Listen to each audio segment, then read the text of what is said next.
U.S. announces new tariffs. Deadline nears. South Korea, Brazil, India, and Canada react. In a bold move that has sent shockwaves through global markets, the United States has announced a new wave of tariffs, just as the clock ticks down to a critical deadline. President Donald Trump has implemented these tariffs as a means to either penalize or reward key trading partners, with less than 24 hours remaining before the August 1st cutoff. In a last-minute negotiation, South Korea managed to secure a deal that sets a 15% tariff on its exports to the U.S. This rate is significantly lower than the 25% that Trump had previously threatened, showcasing South Korea's strategic diplomatic efforts. This agreement is particularly noteworthy, as South Korea is a vital security ally for the United States, and the tariff rate aligns with those established in trade agreements with Japan and the European Union. Additionally, Trump has imposed severe tariffs of 50% on Brazil and a 25% levy on Indian exports. He has also issued a warning to Canada regarding potential trade consequences due to its plans to recognize a Palestinian state. This situation raises questions about the implications of political decisions on economic relations. The 15% tariff on South Korean goods is a significant development, especially considering that tariffs on automobiles, one of South Korea's primary exports, will also remain at this rate. Furthermore, Trump mentioned that South Korea would invest a substantial, yet unspecified amount of money in the United States, which could bolster economic ties between the two nations.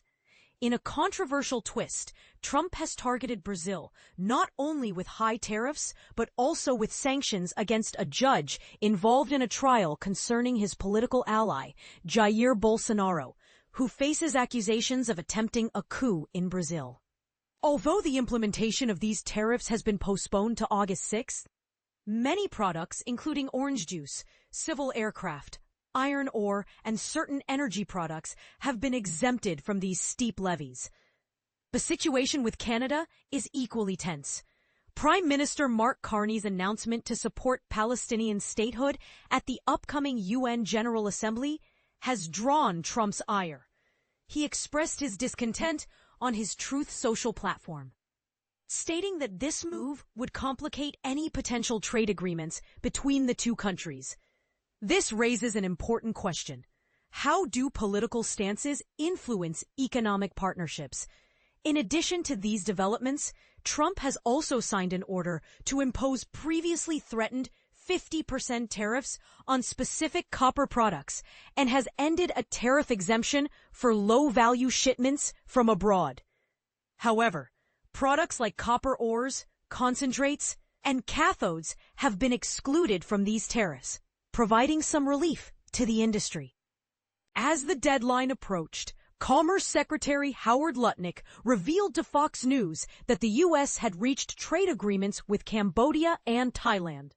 Although details of these deals remain scarce, the tariff increases set to take effect on Friday were initially announced in April as part of a broader strategy that included a minimum 10% levy on goods from nearly all trading partners, citing unfair trade practices as the rationale. This initial rate was intended to escalate for various economies, including the European Union and Japan. But the U.S. has postponed these increases twice amid fluctuating financial markets. Trump has firmly stated that the August 1st deadline will not be extended, declaring it a big day for America on his social media platform.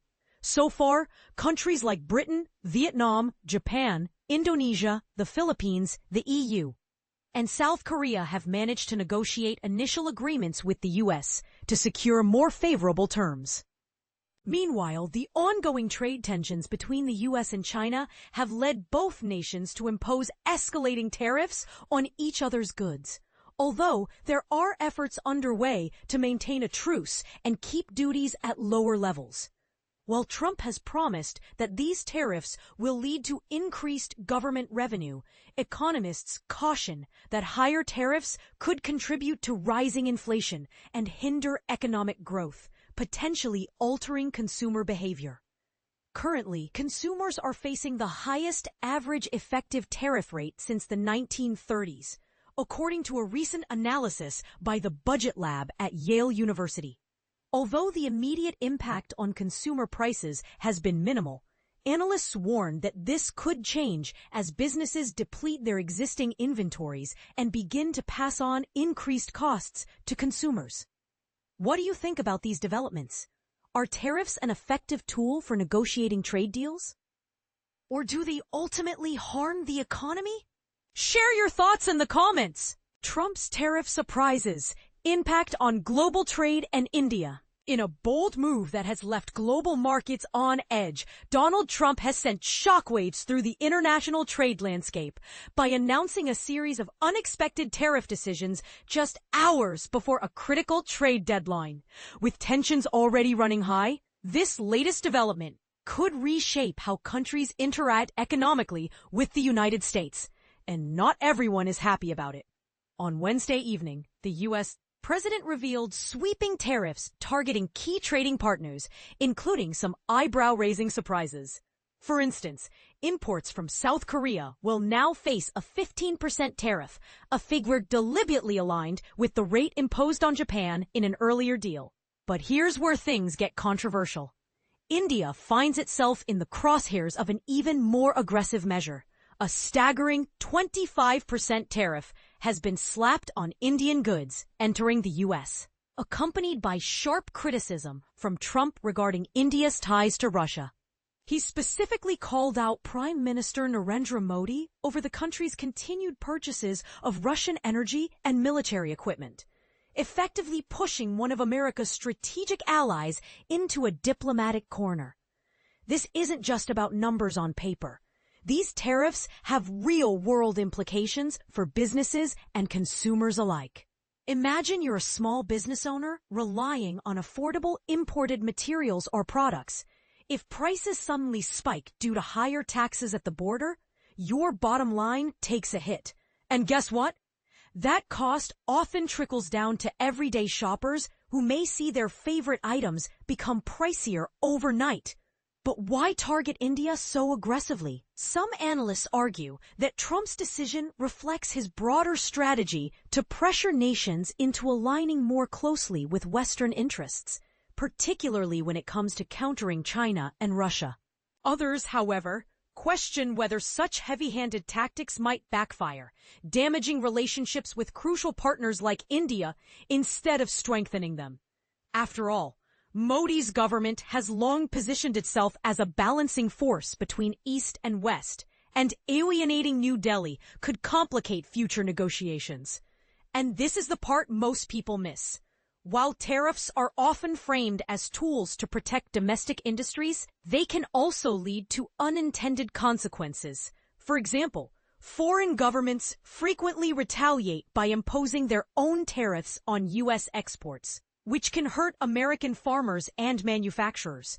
It's a delicate game of economic chess, where every move risks triggering a chain reaction across multiple sectors. So, what does this mean for the future of global trade? Is Trump paving the way for a fairer system, or creating chaos that could harm everyone involved? These questions linger as world leaders scramble to respond to his latest moves. One thing is certain, the stage is set for heated debates both inside and outside the United States. Do you think Trump's approach strikes the right balance, or is he going too far? We'd love to hear your thoughts in the comments below.